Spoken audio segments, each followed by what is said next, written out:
एक तरफ बड़ी बड़ी इमारतें थी तो दूसरी तरफ शमशान थे, कब्रिस्तान थे।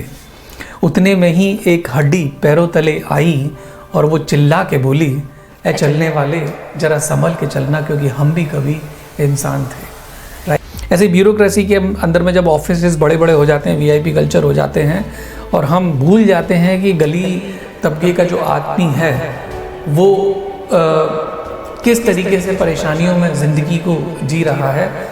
सो everything we are speaking and mobile is by the side of us, mobile is listening to it, and there is a shoot up of that relevant advertisement what we were talking just a minute back. This is a surprise, it is happening. Psychological well-being, of course, it is coming more through the exposures. अभी आप कोटा के अंदर में देखो कितने ज़्यादा suicide cases देखने को नज़र आए हैं।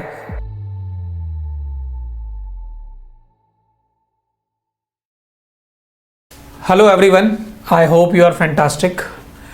Today's video is about Jammu Kashmir Public Service Commission 2022 ethics paper, the paper analysis. I was requested by many of the students, those who gave the exam but could not get select, and those who are giving this year main examination, that sir, please do some analysis for ethics paper, because it is not available in any of the open platform like YouTube or like that. Then I asked my team to check that it is available or not. So it became my extra responsibility, being a faculty of ethics, that I should do this analysis for the request that students have made, and otherwise also. So quickly, because I was not in a position to shoot this video, and today also I am running short of time, so I will be having this in part 1 and part 2. In part 1 I will be having the short analysis, and wherein I will like to take the 2 questions only which are having the relevancy, and to begin with you may just see those videos which are there for ethics, and this video which is exclusively for JKPSC exam, the ethics paper. So I will first have the PDF of the examination that it was asked. So I could not make the slides and all, and you will not be able to see what is written here and all, but I am able to see the questions are in line with what UPSC is asking in its paper also. The case studies are there, and in total you can say there are 12 questions, 250 marks we have, and there are other papers also. I will not be dwelling in those papers because I don't have the typed matter so that you can see it on the slide. The first question here is related to directly the Sigmund Freud, the id, ego and superego topic that I teach in class, that the problem of identity is created due to false ego. Give your answer to this. I am not discussing it today. I will be discussing it in part 2 of this video. Then Socrates said that an unexamined life, it's not worth living. Do you believe in this theory? This question was related to UPSC also. We will be discussing it in part 2 because it is theoretical, philosophical aspects. I am coming to the second question wherein A and B, 2 parts are there of it. Discuss the ethical issues involved in digital method of education. Do you think it is advantageous for economically weaker section of the society? There are 2 parts of this question. Then there is another question. Gratitude and empathy are 2 fundamental concepts within ethical theories. The present generation has forgotten this. What are the necessary conditions required to bring it back? We will be analyzing these 2 questions in short, the stuff related to it, and what answer we should have to have at least 60% or 55% marks. So guys, I will be going directly to this question. Discuss the ethical issues involved in digital method of education.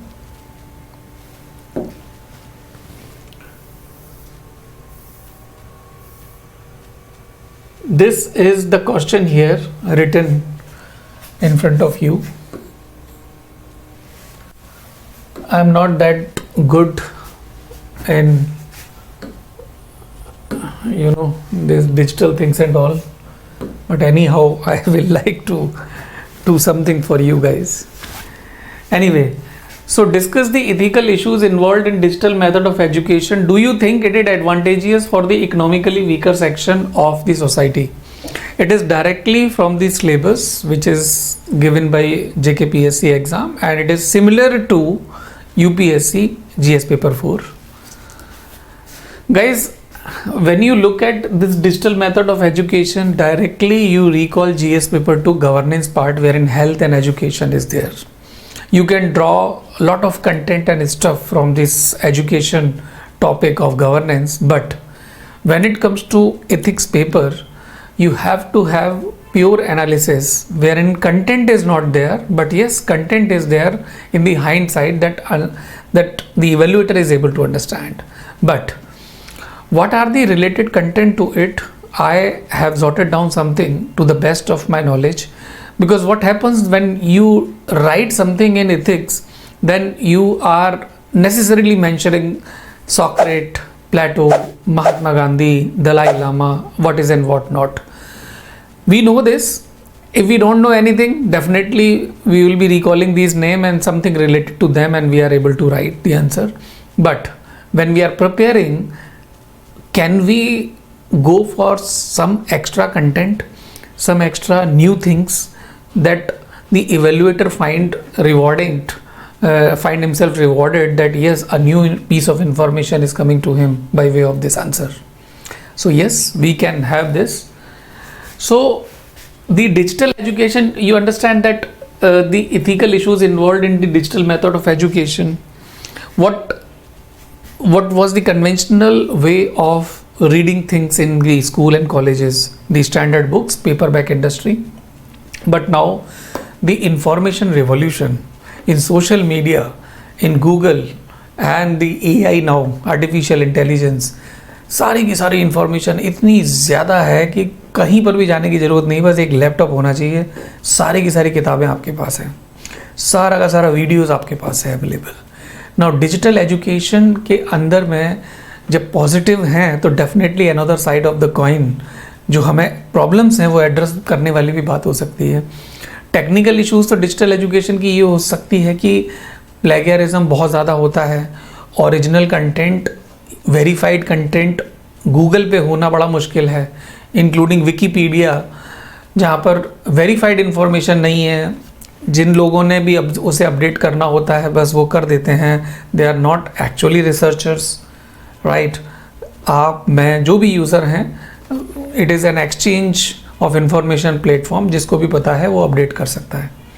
So this we have to understand that authentic information की जो source है, जो गंगोत्री है, वो कहाँ से निकल के आ रही है. Okay, this is one thing. Another thing I have mentioned here, I have to basically, the digital education has brought out several ethical issues. Like ethical issues में आर्टिकल 14 से रिलेटेड इक्वलिटी है कि फीमेल को बाहर नहीं जाने देते थे, तो वो आज घर में बैठ के पढ़ाई कर सकती है, एक्सपोजर ले सकती है दुनिया में क्या हो रहा है.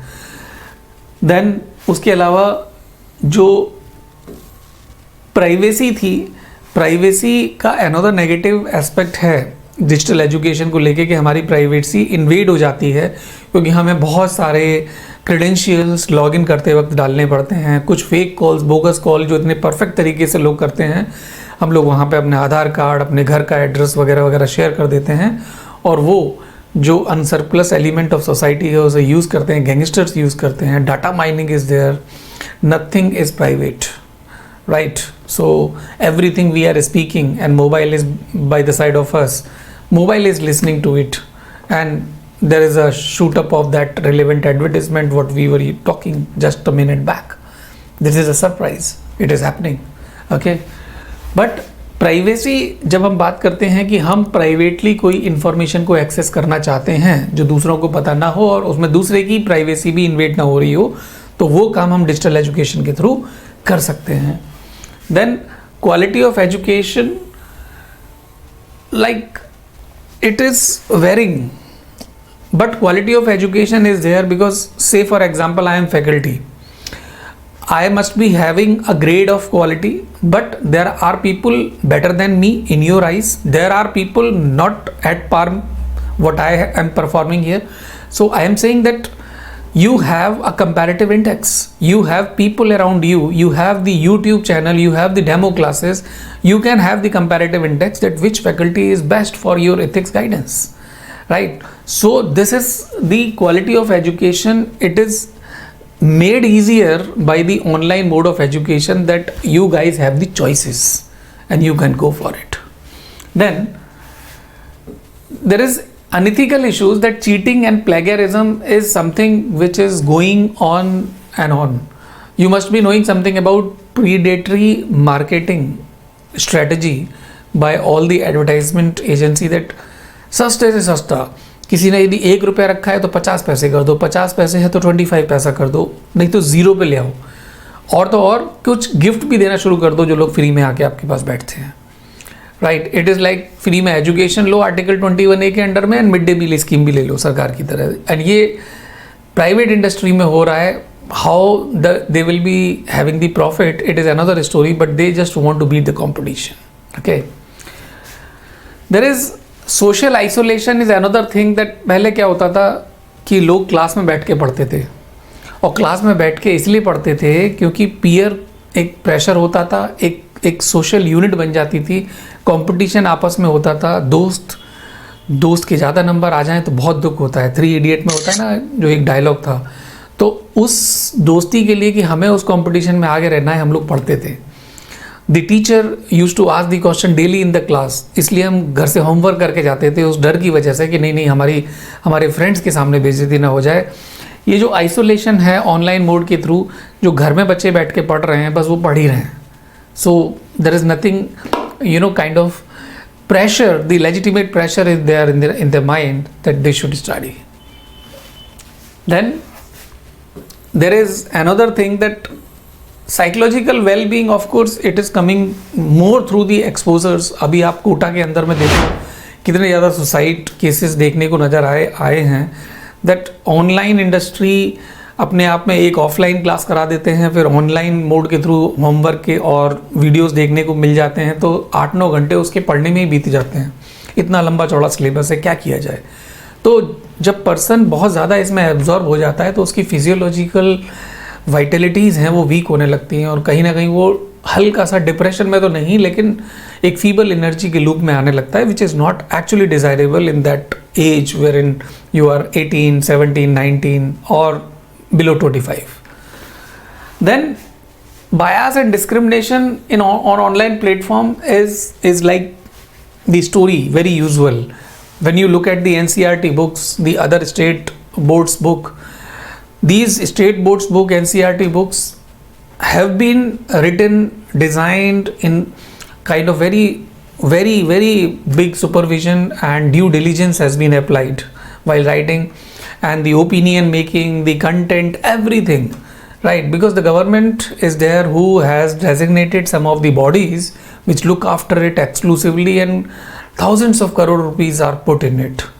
So private industry which is maximizing the profit in whatever they are doing, definitely they will like to reduce the cost of the production, and hence this is the result. Okay, this is not happening only in election. It is happening in the education also. Education is a business nowadays, and it is a very pitiable part of the story that I am also part of it. But to an extent, I try to give the best what I can give as a teacher. This is my interest basically. Now, economically weaker section is having advantages because affordability is very low. You see in UPSC preparation, 1.5 lakh rupees, 2 lakh rupee fees is there of offline classes, and if you join online platform, right, the cost is drastically less, I will say. The faculties are of not that caliber or same caliber, but if they are hired by that platform which is providing you online education, then definitely it is fine. But the performance of the faculty in offline class is best. You are having direct interaction, it is having direct impact, comparatively more on your mind. Then cost saving, the flexibility is there. भाई online class में live नहीं कर पाए तो वो record हो जाता है. यदि बीमार हो, कोई फेस्टिवल है, कहीं रास्ते में हो, बाद में देखना है, सर में दर्द हो रहा है, तो बाद में भी उसे रिवाइज भी कर सकते हैं, देख भी सकते हैं. कहीं माइंड दोबारा कुछ और सोचने में चला गया, स्किप हो गया, उसे वापस करके दोबारा से रिप्ले कर सकते हैं. This is the flexibility. Then open education resources are available amply. Telegram channel हैं आज की डेट में सारे के सारे. आई एम सरप्राइज्ड कि मेरे भी अपने सारे के सारे वीडियोस, सारे तो नहीं, उसमें बीच बीच में कुछ गायब हो जाते हैं, सब ऑनलाइन वे में अवेलेबल है. स्टूडेंट शेयर कर लेते हैं. सो आई एम हैप्पी कि स्टूडेंट्स जिनको ज़रूरत है, पैसे नहीं है, उनको मिल पाता है. लेकिन ये अपने आप में एक मेरे लिए इशू बन जाता है, या किसी के लिए भी, ये ऐसा हो कैसे गया. But we don't object to it because it is for student, and for student everything is there. Now skill development, when I say that corona time जब तक नहीं आया था तब तक मैं भी ऑफलाइन क्लास में जाके पढ़ाने का यूज टू था. जब ये लैपटॉप, आईपैड, उसमें लिखना वगैरह वगैरह परफॉर्म करना स्क्रीन के ऊपर बड़ा अजीब सा लगता था. बट धीरे धीरे necessity is mother of every invention, right. आवश्यकता आविष्कार की जननी है. तो ये हैबिट जो है वो कोरोना के टाइम पे 1.5 ईयर में आ गई. तो अभी बहुत कुछ ईजी लगता है. ईजी बहुत ही ज़्यादा हो जाता है क्योंकि ट्रैवलिंग टाइम, पूरी एनर्जी बच जाती है और घर से ही हम लोग बहुत सारा काम कर पाते हैं. Then we can talk about some of the extra punches for this answer, wherein we talk about the some of the you can say programs. यदि हम जम्मू कश्मीर की बात कर रहे हैं या ऑल ओवर इंडिया की बात कर रहे हैं, जो जम्मू कश्मीर में भी अवेलेबल है, तो समग्र शिक्षा जो अभियान है, it is a centrally sponsored scheme that provides funding for school education from pre primary to senior secondary. And it support digital education initiatives such as providing digital devices to student and teachers and developing digital learning content. Jammu Kashmir के अंदर तो youth को वहाँ के जो LG हैं मनोज सिन्हा जी, उन्होंने laptop भी दिए हैं बहुत सारे डिजर्विंग पीपल को, जिससे फैसिलिटेट होता है एक ई लर्निंग का environment. Now national digital education architecture NDEAR and DEAR is a framework for developing a digital education ecosystem in India, and it is there for Jammu Kashmir also. The framework aims to provide equitable access to quality digital education to all students, and it also support the development of digital learning content and training of teachers in the use of digital technology. Teachers बहुत सारे ऐसे होते हैं जिनको नहीं पता होता, क्योंकि जिन्होंने एग्ज़ाम दिया या सेलेक्ट हुए तब ये चीज़ें नहीं थी. कोई थोड़ी सी एज भी ज़्यादा हो गई है, 50 ईयर्स के हो गए, तब तो ये बिल्कुल ही नहीं था. आज की डेट में यंग जनरेशन तो भी इसमें एक फैमिलराइजेशन रखती है. तो वहाँ पर टीचर्स को एजुकेट होना इस चीज़ में बहुत ज़्यादा ज़रूरी है, क्योंकि बच्चों को वही मोटिवेट कर सकते हैं. Then PM E-Vidya, it is a program that provide access to a variety of digital educational resources to students. The program include initiatives such as Diksha, which is an online platform with a wide range of educational content, e-Pathshala, a portal with digital textbook and other learning materials. जैसे कहते हैं ना, आप NCERT की books पढ़ो वगैरह, ये सारा का सारा आपको जो फाइल्स है, PDF हैं, ये पूरी की पूरी आपको अवेलेबल हो जाएंगी. प्राइवेट इंस्टीट्यूशंस ने तो उसमें भी उसको फिल्टर करके बहुत स्मार्ट तरीके से और भी प्रेजेंट किया हुआ है, बट गवर्नमेंट की ये जो पोर्टल है, यहाँ पर everything is available. And also they have made the videos by roping in very good academicians, wherein they have presented the NCERT books in a very smart manner. If you guys have time, you can listen to it.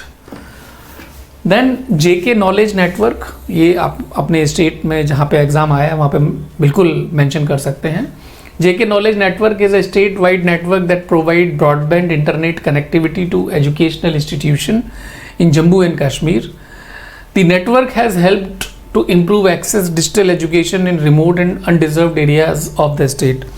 मैं personally जब Jammu and Kashmir में गया तो फार flung areas में जहाँ internet connectivity उतनी नहीं है और हम e learning digital mode of education की बात कर रहे हैं, it is must for the government to provide the internet thing. I know that in the recent meet with Railway Minister, the LG of JNK talked about the internet connectivity for the railway routes also, right? Why to divide the crowd, the people, the deserving piece or the section of the state population, they want to have education, then they must be provided. There is law and order, there is fundamental right.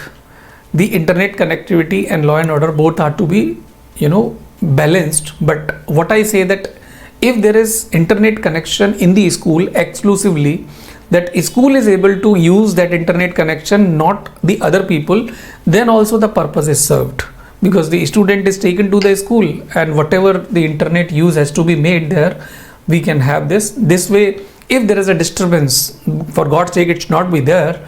But if it is so, then the discontinuation, or you can say the knee-jerk things, should not be there in the process of learning, and daily routine should be maintained.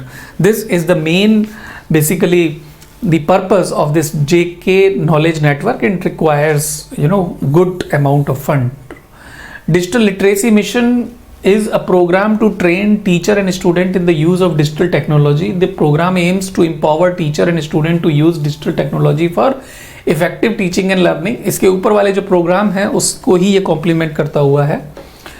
ज़रूरी नहीं है कि ये जितना elaborate करके हमने यहाँ पे लिखा हुआ है उसको हम करें. जब हम आंसर लिखते हैं, see the use of information make you a topper, and everyone is using the same piece of information, but the way is very different. So every topper is doing the same thing but in a different manner. The process is different, the answers are different, numbers are same if these answers are good. Now Indian government has also taken a step to provide digital device to students and teachers in Jammu and Kashmir. The government has distributed laptop and tablets. ये मैंने अभी आपको थोड़ा सा बताया था इसके बारे में. Now डिजिटल एजुकेशन को आगे लेकर जाने के लिए यदि हमें इसमें आंसर में यदि लिखना है, तो यदि हम डिजिटल एजुकेशन को मोटिवेट करने के लिए मासेस को कि भाई कितना ज़्यादा होता है एंटरटेनमेंट के तरीके से इंफोटेनमेंट को लेना, तो मूवीज़ जैसे हिंदी मीडियम मूवी आई, हिचकी में मूवी आई थी, तो ये सब मूवीज़ में जैसे सुपर 30 2019 में आई थी, छिछोरे मूवी के अंदर में किस तरीके से उन्होंने बताया है ऑनलाइन एजुकेशन का एक तरीका, यदि आपने देखी हो वो मूवी, तो ये सब चीज़ें आप मेंशन कर सकते हैं. पाताल लोक एक मूवी है. देन कश्मीर फाइल जो अभी पिछले साल आई, उसमें कश्मीरी पंडित को जो हमने यहाँ पे लिखा हुआ, Kashmiri Pandit children to continue their education despite the turmoil in Kashmir. So this is something which is very very good, right. Now these movies provide a glimpse into the different challenges and opportunities associated with digital education. ये सारे के सारे जो नाम हैं, उसमें से 2 या 3 नाम भी आप आंसर्स में लिखेंगे किसी एक पॉइंट में, तो अलग से एग्जामिनर को एक एक्स्ट्रा कंटेंट मिल जाता है. Have guts to use such information which is not there in the book. UPSC state services exam are not for those who are bookworm, right. वो 3 इडियट में वो जो पर्सन था ना, वो किताबें रखता तो था और जो वायरस का एकदम फेवरेट स्टूडेंट था, वैसा नहीं बनना है, ठीक है. अप्लाइड माइंड को ही यूपीएससी के अंदर में या जेकेपीएससी के अंदर में पसंद किया जाता है. ब्यूरोक्रेट बनोगे कल यार, हर चीज़ का यूज़, हर चीज़ का एब्जॉर्प्शन इस तरीके से होना चाहिए कि बस हर चीज़ में वो जो चीज़ आप देखना चाहते हो या करना चाहते हो वो फैसिलिटेट हो जाए. अप्लाइड माइंड के ही ये सारी की सारी कैपेसिटीज़ हो सकती हैं, और ये कैपेसिटी की शुरुआत यहीं से होती है, आंसर राइटिंग से, लर्निंग से. नाउ इसके अलावा कुछ और भी मूवीज़ के नाम है, जैसे digital divide the story of education in India 2017, then learning curve 2021. इसको मैंने हाईलाइट किया हुआ है, ये पीडीएफ आपको मिल भी जाएगा, आप इसको मेंशन कर सकते हैं. सबसे अच्छा तरीका है, ये मैंने यहाँ पे दिया हुआ है, मेरे इस वीडियो को देखने के बाद या यहीं पर पॉज करके गूगल पे जाओ, द लर्निंग कर्व, यूट्यूब पे जाओ, 2021 टाइप करो, उसका 1 या 2 मिनट का ट्रेलर देख लो. वो ट्रेलर देखने के बाद में आपको याद रह जाएगा हमेशा, यार या सर ने जो बात बताई है एकदम स्ट्राइक हो रही है, और कहीं ना कहीं एग्जाम में डिजिटल मोड ऑफ एजुकेशन के ऊपर कोई भी क्वेश्चन आया तो इस वाले पीस ऑफ इंफॉर्मेशन को जरूर यूज़ कर लेंगे. नाउ आगे चलते हैं. Now the group of students from rural India, as they learn to use digital education platform, it was shown in those movies.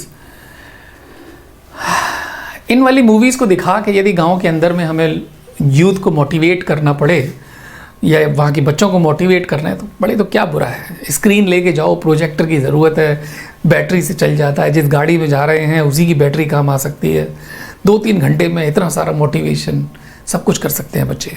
ये हमारी एक्स्ट्रा रेस्पॉन्सिबिलिटी है एज अ ब्यूरोक्रेट। तो ये आप ज़रूर करवाइए कि जो भी ऑफिस के रिसोर्सेज हैं उनको यूज़ करिए, अच्छे मैन पावर्स हैं, जो एम्प्लॉई हैं, जो एजुकेशन देना चाहते हैं, ट्यूशन पढ़ाना चाहते हैं बच्चों को, उनको कनेक्ट करिए उन लोगों से जो इस चीज़ के बिल्कुल परेशान है कि भाई ये कहाँ से हम लोग करेंगे।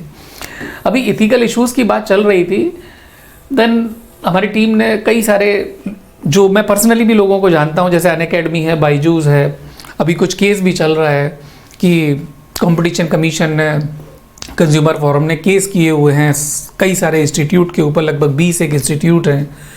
एंड अनफॉर्चुनेटली कुछ इंस्टीट्यूट्स में मैंने भी काम किया है, I will not name them here.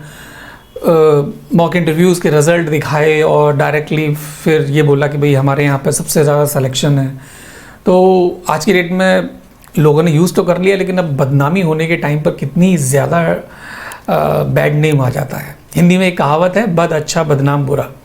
A bad person is better than bad name, right. यदि बुरा पर्सन है, किसी को पता ही नहीं है उसकी बुराई के बारे में, वो ज़्यादा ठीक है बुरे नाम से, क्योंकि एडवर्सिटी एक बार जब जनरेट हो जाती है तो उसे रोकना बड़ा मुश्किल है। अभी फिर भी स्ट्रेंथ है, लोग एडवर्टीज़मेंट करके कहीं ना कहीं रोकने की कोशिश करते हैं, बट गवर्नमेंट ने इन लोगों को बेसिकली नोटिस सर्व किया है। ऐसे ही ये बायजूस रविंद्रन करके हैं, उनको बहुत सारे लोगों के ऑब्जेक्शंस आते रहते हैं। ऐसे ही गवर्नमेंट के नोटिसेस आए, कुछ बड़ी बड़ी ऑर्गेनाइजेशन भी पीछे लगी। तो ये सारी की सारी चीज़ें हम ओपनली, एक्चुअली जब आंसर में लिखने वाली बातें अनइथिकल, तो ये जो करंट अफेयर्स के एग्जाम्पल हैं हमें लिखने पड़ेंगे। बट ऐसा भी ना हो कि यूपीएससी के अगेंस्ट में कोई बात चली जाए। मतलब कुल मिला के क्या है कि सांप भी मर जाए और लाठी भी न टूटे, ये एक डिप्लोमेट की कैरेक्टरिस्टिक होती है जो आपको यहाँ पे शो करनी पड़ेगी। एक आशीष कश्यप है, founder of Vedantu, data mining करते हैं बच्चों के नाम, जैसे आपके जीमेल आईडी जो आपने किसी को शायद नहीं दिया, रिलेवेंट पर्सन को, फिर भी वहाँ पे आप डेली देखो कुछ ना कुछ ऐसे अनवांटेड मैसेजेस होंगे, अनवांटेड कॉल्स आपके पास आ रहे हैं जबकि आपका नंबर डीएनडी में है। ये किस के थ्रू हो रहा है? ये डाटा माइनिंग के थ्रू हो रहा है, which is actually not good. यदि मैं जज हूँ या जज का बेटा हूँ और मेरे पास उल्टा सीधा कॉल आ गया और मेरा कुछ काम फेल हो गया या एक्सीडेंट हो गया, आप तो छोड़ने वाले नहीं हो उस पर्सन को। ऐसे कितने सारे केस होते हैं, लेकिन we guys are very weak people. आता है कॉल, कट कर देते हैं, नहीं तो फंस जाते हैं कभी कभी, राइट। ऐसे ही Unacademy, upGrad and Simplilearn करके है, is an online education platform. False promise करते हैं बच्चों को कि भाई हम आपको ये दे देंगे, ये दे देंगे। प्लेगरिज्म कंटेंट है, ये अनइथिकल इश्यूज़ है, right. And also data privacy security is another thing, that algorithm bias जो होता है, इट यूजेस सम एल्गोरिदम वेरिन यदि मैं अपने वीडियो को ऊपर लेके आना चाहूँ तो मेरे को पैसे कुछ खर्च करने पड़ेंगे, कुछ एल्गोरिदम यूज़ करनी पड़ेगी जिसको कहते हैं सर्च इंजन ऑप्टिमाइजेशन। उससे मेरा कंटेंट, मेरा वीडियो ऊपर आ जाएगा। ज़रूरी ये नहीं कि ये वीडियो बहुत अच्छा है इसलिए ऊपर आ रहा है, ये है कि मैंने चाहा, पैसे खर्च किए, कुछ मैं टेक्निकल चीज़ें जानता हूँ इसलिए ऐसा हो गया, which is actually really not good. मैं तो खुद ये बात बोलता हूँ कि the beauty lies in the eyes of the person who is seeing. यदि आप मुझे परसीव करके इस चीज़ को समझ पा रहे हो कि मैं आपके लिए हेल्पफुल हूँ और मेरा प्रेजेंटेशन इस तरीके का है जो आपके काम आ सकता है एग्ज़ाम में अच्छा आंसर लिखने के, then definitely you will see this video. But clickbait होता है, कहीं ना कहीं आपने देख लिया, व्यूअर बढ़ गए, सब्सक्राइबर बढ़ गए, ये सब चीज़ें बेसिकली टेक्निकल चीज़ें हैं जो एल्गोरिदम बायास होते हैं, वो नहीं होने चाहिए। प्रीडेटरी मार्केटिंग प्रैक्टिसेस जो मैंने आपको बताया कि किस तरीके से कट थ्रोट कंपटीशन है, क्वालिटी इतनी अच्छी, पैसा ज़ीरो या बिल्कुल नहीं, और साथ में गिफ्ट भी ले जाओ हमारा वीडियो हमारे यहाँ पे एडमिशन लेने के बाद। ये तो यहाँ पे हालात बने हुए हैं। अच्छा, 1,10,000 5,000 एडमिशन होते हैं, सिलेक्शन 50 होते हैं हार्डली क्लास में से, क्योंकि वो सब तो मॉक इंटरव्यू से दिखा देते हैं। अच्छा, मैं ये सवाल पूछता हूँ कि बच्चों से ये पूछा जाए कि जितने लोगों ने और ने पढ़ा उनका क्या हुआ? Right, this is something which is very very important. Counselling के टाइम पे सभी बच्चों को ये बताया जाता है एडमिशन ले लो. किसी एक बच्चे को ये बताया जाता है कि बेटा आप एडमिशन इस तरीके से मत लो, किसी सस्ते कोर्स में ले लो जिससे कि आपका फैमिलराइजेशन भी हो जाएगा, इंटरेस्ट है या नहीं है वो भी पता लग जाएगा, आपके पैसे भी बच जाएंगे. कोई भी बच्चा एडमिशन लेने जा रहा है, बस वो ले लो एडमिशन, चाहे वो पिताजी ने खेत बेचा है 2 लाख रुपए का, 4 लाख का खेत था टोटल, फिर भी वो फीस देने को तैयार है क्योंकि बेटे का प्यार है, बेटे की ज़िद है. बट बेटे का माइंड का लेवल, उसका इंटरेस्ट वगैरह सब कुछ उन लोगों को पता चल जाता है. But they just want monetary business which is actually really not good. Online mode of education है जो बहुत सस्ता है. पहले मुझे लगता है जो बच्चों के पास पैसे नहीं हैं और जो यूपीएससी के फैमिलराइजेशन के बाद अपने आप को डिस्कवर कर पाएंगे क्या हमें इस चीज़ को करना चाहिए या नहीं, तो ये प्रिस्क्रिप्शन उन लोगों को बताना चाहिए कि ये भी ऑप्शन अवेलेबल है. एंड ऑल्सो यूपीएससी की तैयारी हर बच्चे को करनी चाहिए, इसका मैं खुद रिकमेंड करता हूँ. बिकॉज कहीं कोई गाड़ी खरीदने की बात करता है, कहीं जाने की बात करता है, it's sometimes a waste of money. पूरी की पूरी लाइफ पड़ी हुई है, वो गाड़ी है, चोरी भी हो जाएगी, पेट्रोल का खर्चा, एक्सीडेंट का थ्रेट. पढ़ाई कर लो, labour never goes in vain, जो पढ़ी हुई बात है. यूपीएससी की तैयारी specially mother of every exam, all the examination, कहीं ना कहीं ज़रूर काम आ जाएगी ज़िंदगी में. एनीवे, लैक ऑफ ट्रांसपेरेंसी, ये मैं पहले ही कवर कर चुका हूँ कि भाई किसने लिखा है, क्या किया है, क्या चीज़ है. बस बार बार वो चीज़ आती जा रही है, हर लोगों ने एडवर्टाइजमेंट करके लगाया हुआ है, तो वो 100 बार जो झूठ बोल दिया वो सच हो गया. यही कहानी यहाँ पे हो जाती है ऑनलाइन मोड ऑफ एजुकेशन में. टीचर्स एक्सप्लॉयटेशन, अब बेसिकली बच्चों से डायरेक्ट कांटेक्ट होता है, वेरियस मोड ऑफ इंटरेक्शंस हैं, उनकी इंफॉर्मेशन बच्चों की टीचर्स को मिल जाती है, तो कभी कभी अनइथिकल बेसिकली इक्वेशंस भी बन जाते हैं. ये ऑफलाइन में उनमें भी होता है, बट ऑनलाइन का भी एक अनइथिकल इशू है जो हम लिख सकते हैं. Now there are many more thing, but जैसे हमारे यहाँ पे हिंदू न्यूज़पेपर ने has also published article about predatory marketing practice. ये आप ज़रूर लिखें प्रीडेटरी मार्केटिंग प्रैक्टिसेस के बारे में. कंपटीशन कमीशन ऑफ इंडिया के जो स्टैंड है, कंज्यूमर फोरम है, इन सब चीज़ों के बारे में आप इस तरीके से लिख सकते हैं कि डायरेक्टली किसी इंस्टीट्यूट का नाम न लेके कि हाँ ऐसा हुआ है करंट अफेयर्स में. ऑनलाइन मोड ऑफ एजुकेशन का जो है पूरा का पूरा इक्वेशन है जो बच्चों के दिमाग में इन्फ्लुएंस होता है, वैसा नहीं होना चाहिए. Now this is what we have for this question. तो दिस क्वेश्चन के अंदर में आप ऐसे समझ के चलो कि डिजिटल मोड ऑफ एजुकेशन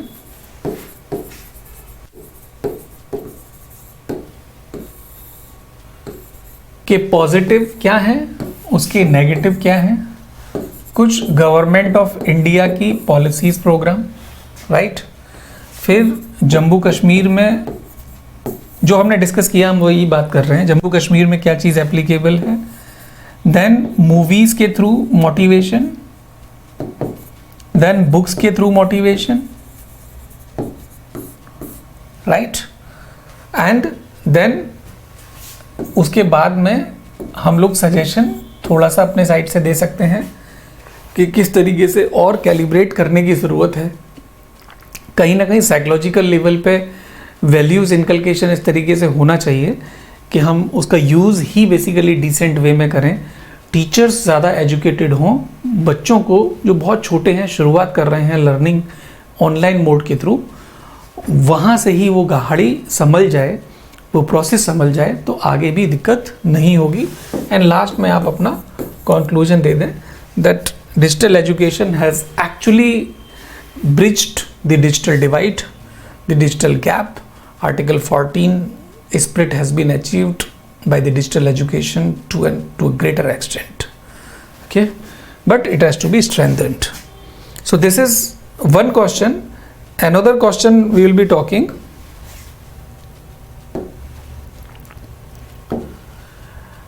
दूसरा जो सवाल है वो है gratitude and empathy are two fundamental concepts within ethical theories. The present generation has forgotten this. What are the necessary conditions required to bring it back? Guys, जब हम लोग aptitude and attitude का टॉपिक पढ़ रहे होते हैं ethics के अंदर, आप लोगों ने तो मुझसे पढ़ा है, उस टॉपिक के अंदर जाइए, देखिए मैंने ग्रेटिट्यूड, रेक्टिट्यूड, टर्पिट्यूड वर्ड्स बताए हैं या नहीं। एम्पैथी, सिंपैथी एंड कंपैशन एक ही साथ एक ही टॉपिक में डिस्कस करके उनका कंपैरिजन किया है या नहीं, तो वहाँ से ये पूरा का पूरा स्टफ निकल जाएगा। So gratitude and empathy are two fundamental concept within ethical theories. ये तो हमें पता है, लिखना कैसे है वो अभी देख लेते हैं। दूसरा जो पार्ट है इस क्वेश्चन का वो देखता है कि present generation has forgotten this. आज की जो जनरेशन है वो बिल्कुल एडवांस लेवल पे होती है, यही जनरेशन गैप बोलते हैं। जो डिफरेंस हम अपने पेरेंट्स या हमारे पेरेंट्स अपने पेरेंट्स से फील करते हैं, यही जो नेक्स्ट जनरेशन है वो हमसे भी ज़्यादा एडवांस है। ये तो बेसिकली डीएनए फैक्टर ऐसा है कि जो कुमुलेटिव कर्व में पीछे मुड़ के देखता ही नहीं है, आगे ही आगे बढ़ता है। एक्सपोजर इतना ज़्यादा इनरिच्ड होता जा रहा है कि बस बच्चे तो आपको सेल कर दें at any point of time और आपको पता भी न चले। मतलब it is in a satirical way I am saying this, but anyway, now gratitude and empathy basically होता क्या है, ये एक देखने वाली बात है। बेसिकली ग्रेटिट्यूड का मतलब है कि आपके लिए किसी ने कुछ किया तो आप उसके लिए एक धन्यवाद वाली फीलिंग तो रखें, यदि कुछ नहीं दे सकते हैं। साइकोलॉजिकल स्माइल जो होती है ना, वो भी बहुत बड़ा रिवॉर्ड होती है। जिसके पास सब कुछ है, उसने आपकी हेल्प की या whatever you got, you have to have a feeling of gratitude. Parents से ग्रेटिट्यूड रखना, क्योंकि गर्ज सभी को होती है, पेरेंट्स के साथ में बैठना, उनकी बातें सुनना लगातार बड़ा मुश्किल हो जाता है, लेकिन बच्चों के अंदर ग्रेटिट्यूड तो कम नहीं होता। शायद आज की डेट में आप ये सोचो कि शायद माँ बाप को मेरी ज़रूरत है, लेकिन मेरे से ज़्यादा ज़रूरत मैं जो अपना काम कर रहा हूँ उसका एक पार्ट या कुछ भी उनकी परेशानियों में काम आता रहे या आ जाए, वो भी एक ग्रेटिट्यूड रखने की ज़रूरत है। जब मैं ओल्ड एज होम देखता हूँ कि जैसे बच्चों ने ही घर से बाहर निकाल दिया, उनको उनके घर से बाहर निकाल दिया, वो भी एक बात है। कभी कभी उल्टा भी हो जाता है कि माँ बाप का प्यार किसी बच्चे को नहीं मिलता है और कहानी वैसे गड़बड़ हो जाती है। But we have to see both the stories. But 90% ऐसा होता है कि बहुत सारे पैसे के इक्वेशंस को लेके ये चीज़ बड़ी गड़बड़ होती है आजकल। नाउ ग्रेटिट्यूड टीचर्स के लिए, हम सरकार के लिए, अपने इकोसिस्टम के लिए, हम अपने चारों ओर जो खा पी रहे हैं या फार्मर्स हैं जो हमारे लिए काम कर रहे हैं, उन लोगों के लिए ग्रेटिट्यूड, सोल्जर्स जो बॉर्डर पर रहकर दिन रात हमारी रक्षा करते हैं, उन लोगों के लिए ग्रेटिट्यूड, रास्ते में किसी को हेल्प की ज़रूरत है और आपने बस अपना गर्दन सीधा किया और चलते बने, ये बेसिकली अगेंस्ट हो जाता है ग्रेटिट्यूड के लिए, right. I will be talking more about this gratitude thing here, and also we will be talking about gratitude क्या डे हो सकता है किसी कल्चर में, थैंक्स गिविंग डे या इवेंट या वीक सेलिब्रेट हो सकता है। Answer is yes. ऐसे कितनी फिलोसफीज़ हमारे खुद के रिलीजन में हैं जो ग्रेटिट्यूड को रिफ्लेक्ट करती हैं। इवन तुलसी का पौधा जो होता है ना, उसको भी आप हाथ जोड़ते हो उससे पत्ती तोड़ने के लिए, ग्रेटिट्यूड है तुलसी के पौधे के लिए। रात के टाइम में यदि उससे तोड़ना हो तो आप चुटकी बजाते हो जिससे वो जग जाए, उसको आप केयर कर रहे हो एक बच्चे की तरह, एक लिविंग बीइंग की तरह, ये ग्रेटिट्यूड है। तो हमने जो लिया है बेसिकली मदर अर्थ से, उसको हम 10% भी वापस दे पाएँ, ये भी अपने आप में ग्रेटिट्यूड है एंड सस्टेनेबल डेवलपमेंट का एक इंटीग्रल हिस्सा है। मतलब सोसाइटी की बात नहीं कर रहा मैं, एनवायरनमेंट की भी बात कर रहा हूँ जहाँ हमें ग्रेटिट्यूड की ज़रूरत है। नाउ एम्पैथी क्या होती है? एम्पैथी को मैंने आपको बताया हुआ है कि एक ऐसी फीलिंग जिसको आप फैमिलियर हो और सामने वाले को हुई है तो आपको पता चल रहा है कि उसके दिल में क्या परेशानी है। फॉर एग्ज़ाम्पल, ऐसा ना करे ऊपर वाला कि किसी के माँ बाप उसके सामने चले जाएं, लेकिन यदि गए हैं और उसके दोस्त के भी माँ बाप उसे छोड़ के चले गए, तो वो पीड़ा, उसका जो पेन है वो आपको पता है कि क्या होता है। तो दिस इज़ सिंपैथी। सिंपैथी यहीं पे अलग हो जाती है कि आपको एक्चुअली सिंपैथी वाली फीलिंग तो है उसके साथ में, लेकिन you have not gone through that. कोई गरीब आदमी है जिसके पास घर नहीं है, आपको पता है कि वो परेशानी में है, लेकिन आपके पास हमेशा से घर रहा है, ऐसा कभी वक्त नहीं आया जो आप गरीब आदमी वाली सिचुएशन में थे, तो आपने हेल्प तो कर दी, लेकिन क्या होता है वो बेसिकली आप नहीं समझ पाए। ऐसे ब्यूरोक्रेसी के अंदर में जब ऑफिस बड़े बड़े हो जाते हैं, वीआईपी कल्चर हो जाते हैं, और हम भूल जाते हैं कि गली तबके का जो आदमी है वो किस तरीके से परेशानियों में ज़िंदगी को जी रहा है, ये हमें समझने वाली बात है। एक कहावत है ना, मतलब एक शायरी में अक्सर कर क्लास में सुनाता हूँ कि ए चलने वाले ज़रा संभल के चलना, ए चलने वाले ज़रा संभल के चलना, क्योंकि हम भी कभी इंसान थे। यदि मैं इसको पूरी शायरी को सुनाने की कोशिश करूं तो लाइन इस तरीके से है कि एक दिन हम शहर में घूमने को निकले तो एक तरफ बड़ी बड़ी इमारतें थी तो दूसरी तरफ शमशान थे, कब्रिस्तान थे। उतने में ही एक हड्डी पैरों तले आई और वो चिल्ला के बोली, ए चलने वाले ज़रा संभल के चलना, क्योंकि हम भी कभी इंसान थे। राइट।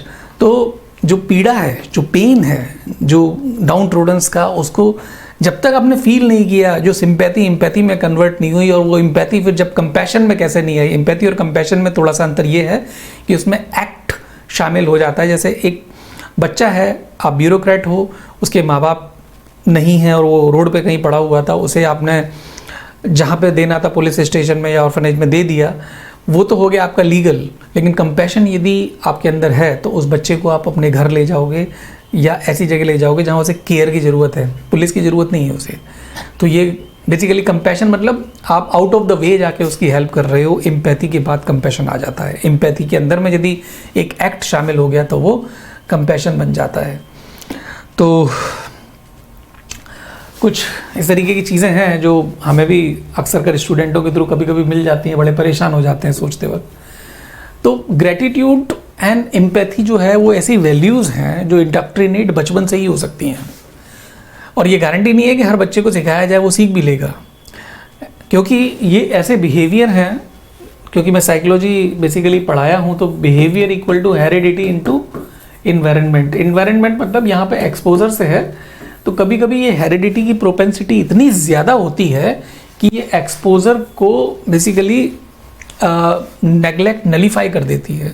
और कभी कभी हेरिडिटी का जो फोर्स होता है वो उतना हाई नहीं होता और एक्सपोजर उसे कहीं ना कहीं डोमिनेट करता जाता है। ऐसे कई सारे स्टडीज़ हैं कि भाई एक शराब पीने वाला पेरेंट्स का जो बच्चा था वो एक बहुत जेंटलमैन के घर में दे दिया गया, और जेंटलमैन का जो बच्चा था वो शराब पीने वाले के घर में दे दिया गया। अब देखा गया कि ये एक्सपोजर बेसिकली कैसा है, क्योंकि डीएनए में तो एक दूसरे के क्रॉस पर्पसेस पे एक्सपोजर उनको मिल रहा है, लेकिन अब यहाँ पर डीएनए फोर्स अप्लाई होगी, डोमिनेट होगी या नहीं, ऐसी स्टडीज़ साइकोलॉजिस्ट ने की है। Otherwise it was unethical, but it was done for you can say in general interest.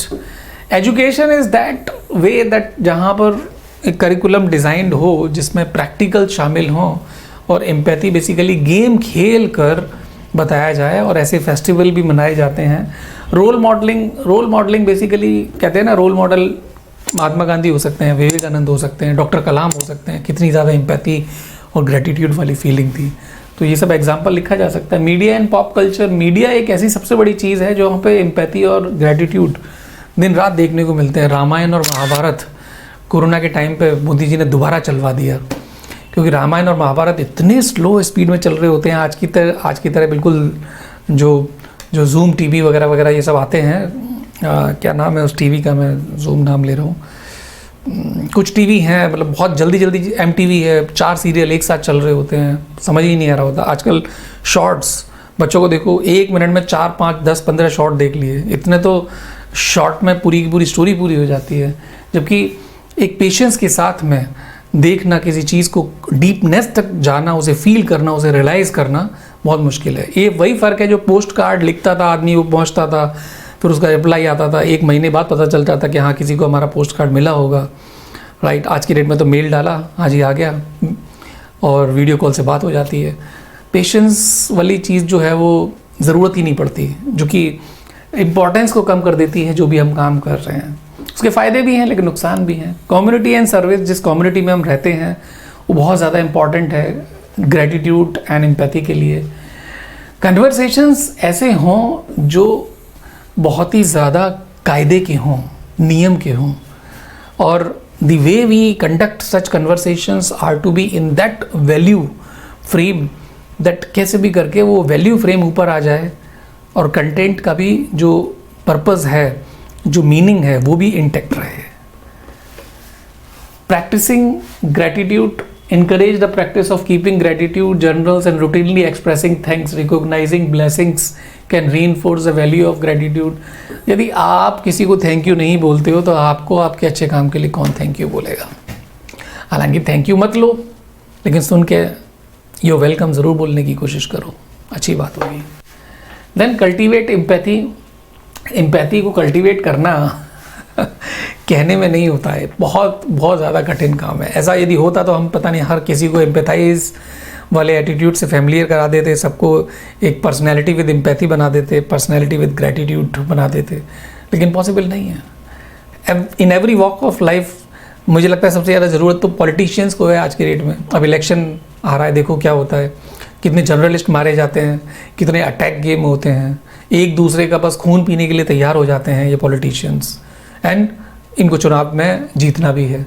और वोट किससे चाहिए? हम लोगों से जिन्हें पूरी की पूरी सच्चाइयाँ पता है कि इलेक्शन होने के बाद में आगे क्या होने वाला है. But this democracy is a necessary evil, right, रखना ही पड़ेगा. सोशल एंड इमोशनल लर्निंग, ये जो SEL है, it is part of the psychological game theory जो हम लोग अपने एजुकेशनल करिकुलम में यूज़ करके रखते हैं. Supportive environment is very very important from the boss of the organization or the head of the organization, HOD, जो बार बार टीचर्स को ये रियलाइज़ कराए कि कितना ज़रूरी है इस चीज़ को ज़्यादा रखना. एंड मेरे हिसाब से यदि आपने रिक्रूट अच्छे टीचर को किया है तो आपको उसे बताने की ज़रूरत नहीं पड़ेगी, क्योंकि उसकी टेंडेंसी ही वही है कि वैल्यूज़ ऊपर लेके आके उसे रखनी है. कुछ अच्छे कॉलेजेस हैं, कुछ अच्छे स्कूल हैं जहाँ पे एडमिशन्स बड़ा मुश्किल होता है, और अपने ब्रांड को उन्होंने इसलिए बनाया है क्योंकि वैल्यूज़ के साथ में उन्होंने कॉम्प्रोमाइज़ नहीं किया. कौन नहीं चाहता कि डॉक्टर कलाम की तरह कोई पर्सन बने, मतलब सक्सेस के साथ साथ में एक अनडिस्प्यूटेड कैरेक्टर, एक undisputed without any black dot on the character, full life he lived, right, a good respect in the eyes of anyone. Leadership and policy भी इस तरीके की होनी चाहिए कि उसमें वैल्यूज़ और ग्रेटिट्यूड एक साथ रहे. पॉजिटिव रीइंफोर्समेंट का मतलब यहाँ पे ये है कि एक अनकंडीशनल पॉजिटिव रिगार्ड नाम की चीज़ होती है. Unconditional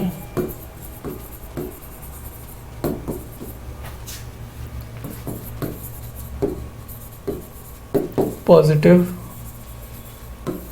basically unconditional positive response जो होता है वो इसलिए होता है कि आपने किसी से एक्सपेक्टेशन नहीं की और आपने उसका काम करके दे दिया. इट्स समथिंग लाइक दैट कि PAT on the back, it's very much rewarded. बचपन में बोलता है ना शाबाश बेटा, तो वो शाबाश बेटा वो एक अनकंडीशनल पॉजिटिव रिगार्ड है. आप जानते नहीं हो किसी को और आपने उसके अच्छे काम के लिए शाबाश बेटा बोल दिया, अनकंडीशनल पॉजिटिव रिगार्ड है. यदि आपने किसी भी कंडीशन में बांध के उसके लिए कुछ सोचा नहीं है, किया नहीं है, उसको तारीफ नहीं किया या प्रेज नहीं किया, तो फिर वो अनकंडीशनल बन जाता है. It means without any expectation to get something back that you have done for that person is unconditional positive regard. ऐसे यदि सारे लोग हो जाएं तो अच्छी बात है, but life is different. Now we have, you can say, kind of just hold on guys, I have to change the color.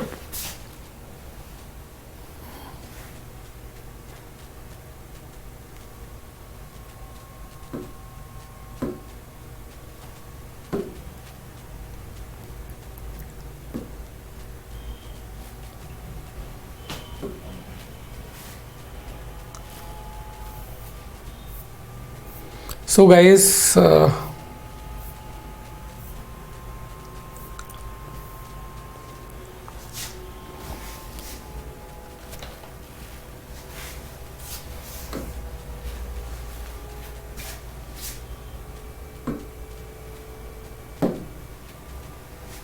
okay.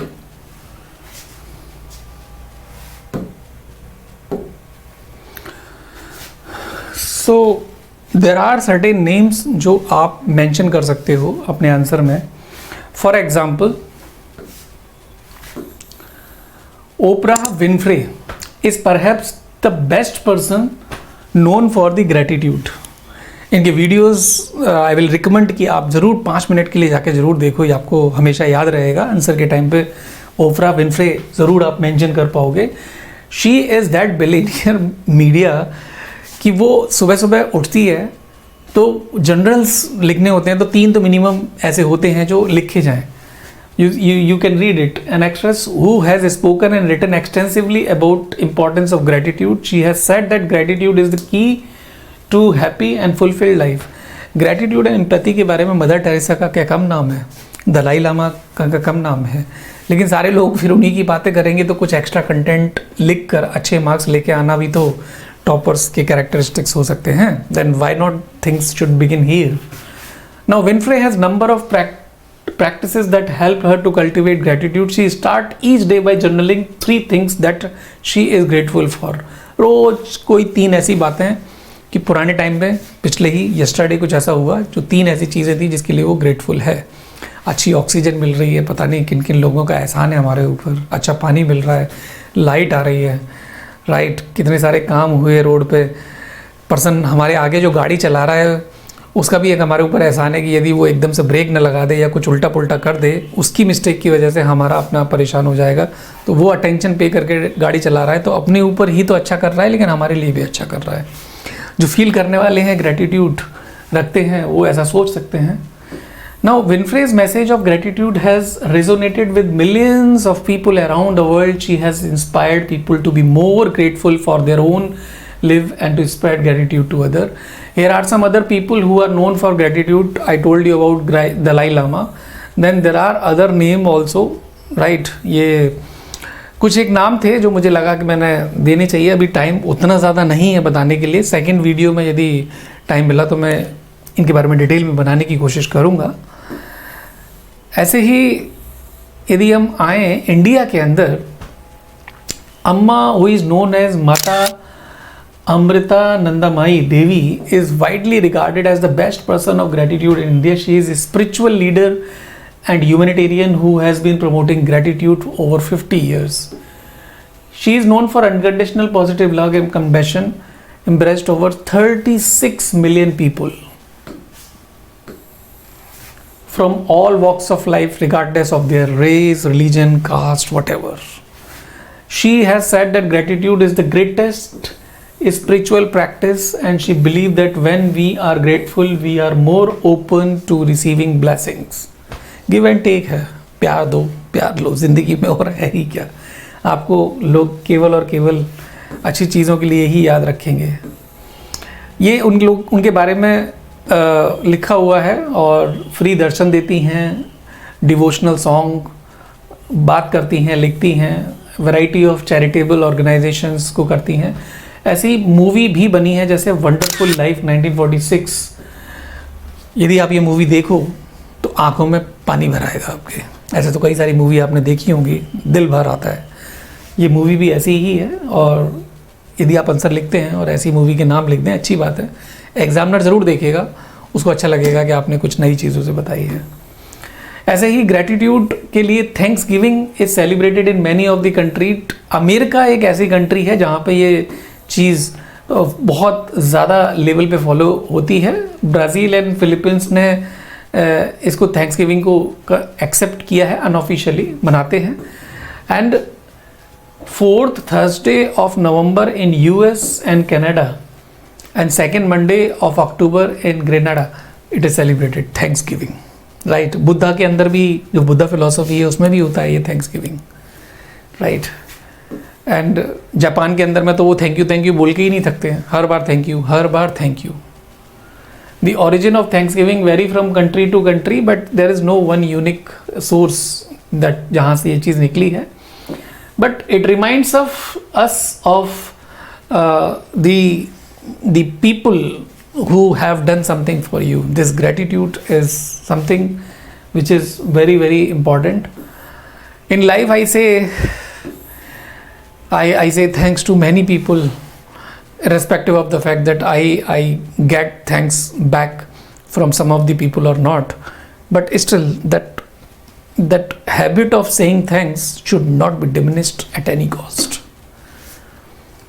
World empathy day, empathy के लिए भी अलग से चीज़ें हैं जो आपको बहुत ज़्यादा ज़रूरी है कि मेंशन किया जाए कि एम्पैथी को रिमाइंड कराने के लिए अवार्ड भी दिए जाते हैं, मूवीज़ भी हैं एंड इवेंट्स भी हैं। जैसे वर्ल्ड एम्पैथी डे जून 8 को मनाया जाता है, राइट। ऐसे ही यदि हम आए आगे तो एम्पैथी वीक अक्टूबर में मनाया जाता है यूनिवर्सिटी ऑफ कैलिफोर्निया के अंदर। कंपैशन गेम्स अप्रैल में होते हैं कैलिफोर्निया बर्कले में, जहाँ पे कुछ गेम्स के अंदर में डेफिनेटली ऐसी चीज़ों को डाला जाता है कि बूढ़े लोगों को, बच्चों को आगे भेजा जाए और आप अपनी कंपटीशन स्पिरिट कॉम्प्रोमाइज़ करके कि जीतने वाले हैं, लेकिन इन लोगों को आगे आके हम अपनी जीत महसूस करते हैं कि यहाँ पर लगता है कि जीत के हारने वाले को बाजीगर कहते हैं, राइट, और हार के जीतने वाले को बाजीगर कहते हैं। वो तो मूवी में था, बट यहाँ पे जीतते हुए पर्सन भी हार जाता है और दूसरे को जिता देता है, वो है बाजीगर। तो ये ऐसे ऐसे कंपैशन गेम्स होते हैं। नाउ एम्पैथी सर्किल एक ऑनगोइंग डायलॉग है, सर्किल है, जहाँ पे कोई भी मिलता है, कोई भी इसे ज्वाइन कर सकता है। एंड यदि आप इसे टाइप करोगे, you can also be part of it and there will be a certificate in your mail that you are part of it. People stories share करते हैं, दे कम अक्रॉस कि हमारे साथ में ऐसा हुआ, इट मोटिवेट्स अदर पीपल कि यार हमारे साथ में भी ऐसा हो सकता है, जो कि एम्पैथाइज करता है, एम्पैथी को मोटिवेट करता है कि दूसरे लोगों को भी प्रैक्टिस करनी चाहिए। Now here are few example at the global level that Brain Brown is that research professor of University of Houston and a leading expert and who is working on shame, vulnerability and courage. She is the author of several best-selling books including Daring Greatly and The Gift of Imperfections. ये वाली book मेरे हिसाब से ना, आप इसके बारे में थोड़ा सा पढ़ के देखना। इसमें कई सारी ऐसी बातें लिखी हुई हैं जो बेसिकली अनकॉमन है कंपैशन एंड एम्पैथी को लेकर। स्टोरीज बहुत बड़ी बड़ी हैं, मैं यहाँ पे पूरा का पूरा नहीं बता सकता, लेकिन देखने वाली बात है। उसका रिव्यू ज़रूर पढ़ने की कोशिश करना, 2 पेज का, गूगल पे अवेलेबल है।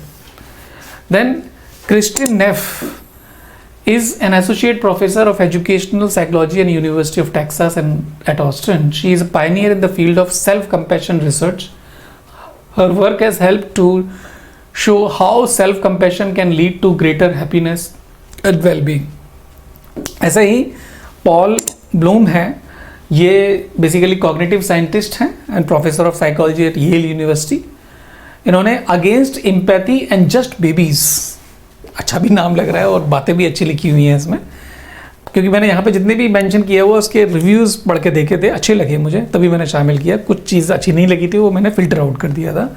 तो अच्छा चीज़ें हैं ये लिखने से। थोड़ा सा एम्पैथी लैब को जरूर मेंशन करें। Empathy lab is a research centre in the university of California Berkeley and ये वहीं से बेसिकली फंडिंग इतनी ज़्यादा आ रही है तो लोग काम करने के लिए भी मोटिवेटेड रहते हैं। सबका अपना घर चले और फिर अपना इंटरेस्ट है उनका एम्पैथी में, तो उसके बारे में फिर लिखना ही हो जाता है अच्छा वाला, और फिर ग्लोबल लेवल पे फेम आ जाती है। World empathy movement is a global network of organization and individual who are working to promote empathy around the world. India के अंदर भी मैं यदि बात करूं, empathy award by Greater Good Science Center, ये बेसिकली इंडिया का नहीं है, ये वहीं से रिलेटेड है, और Dalai Lama award for compassion by Mind and Life institutes दिया जाता है।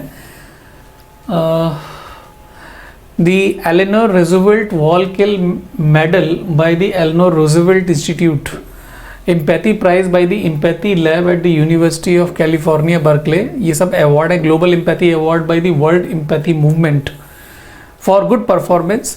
ऐसे इंडिया के अंदर मैं बात कर रहा था, राष्ट्रीय सम्मान for empathy by ministry of social justice. ये गाइज एकदम याद करने वाला सिनेरियो है, क्योंकि जम्मू कश्मीर में आप काम लिखोगे इस चीज़ को, तो ये इंडियन गवर्नमेंट का राष्ट्रीय सम्मान for empathy by ministry of social justice and empowerment. ये एम्पैथी वाले आंसर में लिखना बहुत ज़रूरी है। जब आपका आंसर पूरा हो जाता है फिलोसफिकल पार्ट, तो नीचे ये कंटेंट लिखने से क्या हो जाता है, एक एक्स्ट्रा चीज़ बन जाती है जो बुक्स में जनरली नहीं दी हुई होती है, right.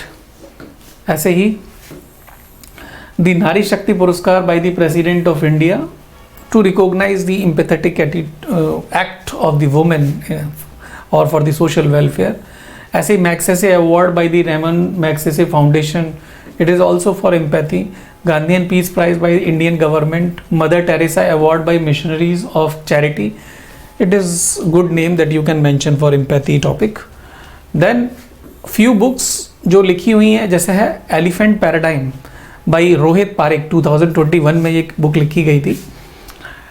Parekh argues that empathy is a core value in Indian thought and culture. He explored how empathy is expressed in Indian religion, philosophy and literature. अलग अलग एग्जाम्पल दिए हुए हैं.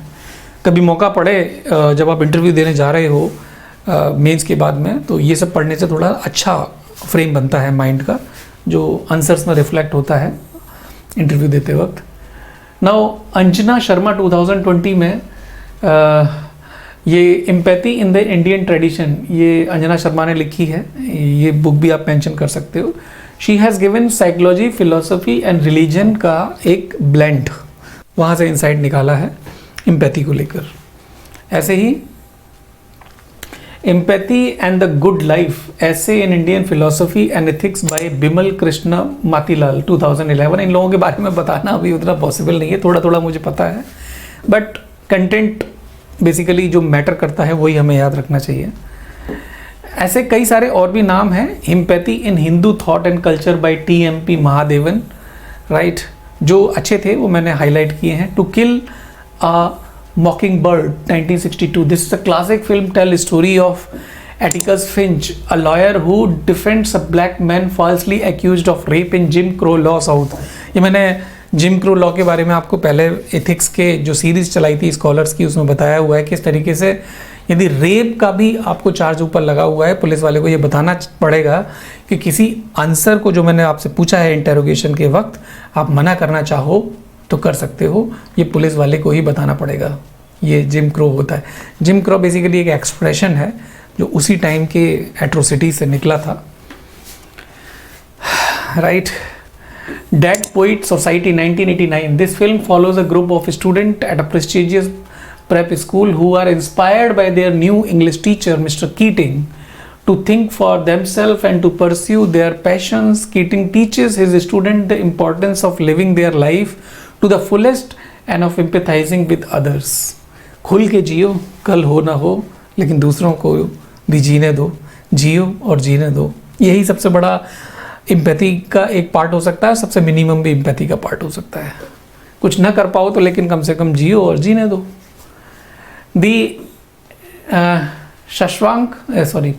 Shawshank Redemption 1994. This film is the story of Andy Dufresne, a man who is wrongfully convicted of murder and sentenced to life in prison.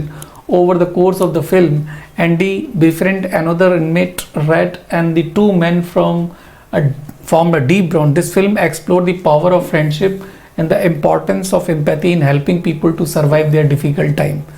गलत तरीके से उसको imprisonment हो गया, राइट, कसूर शायद नहीं था, लेकिन फिर भी जेल हो गई, वहाँ पे दोस्ती हो गई. किस तरीके से सरवाइव करने के लिए एम्पैथाइज्ड और एम्पैथी वाली फ्रेंडशिप ने उसका सहारा दिया, वो इसमें हाईलाइट हुआ है.